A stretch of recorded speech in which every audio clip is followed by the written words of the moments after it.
Ito ang latest weather update.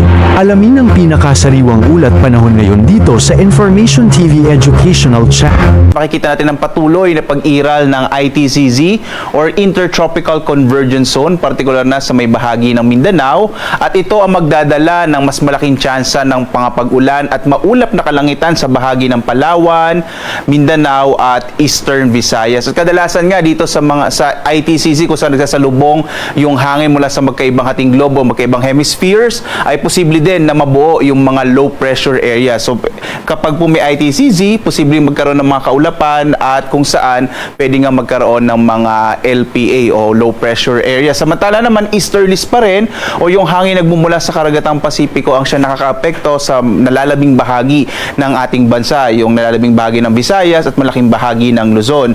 Asahan pa rin natin ang medyo mainit at tanghali habang mas malaking tsansa ng mga thunderstorms sa hapon hanggang sa gabi sa malaking bahagi ng ating bansa. At patuloy naman tayo maglalabas ng mga thunderstorm advisories mula sa iba't ibang mga regional services Division ng Pag-asa. Makikita yan sa ating website, iba't ibang yung mga social media platforms kung saan nga magkakaroon ng mga thunderstorms na usually nagtatagal ng mga 1 hanggang 2 oras. Mapapansin nyo, mas napapadalas na yung mga thunderstorms natin sa hapon hanggang sa gabi dahil nga normally po kapag buwan ng Mayo at Hunyo, doon nagsisimula na yung panahon ng tag-ulan sa ating bansa. Samantala, sa ngayon naman, wala pa rin tayong minomonitor na anumang bagyo, wala pa rin low pressure area sa loob at labas ng Philippine Area of Responsibility.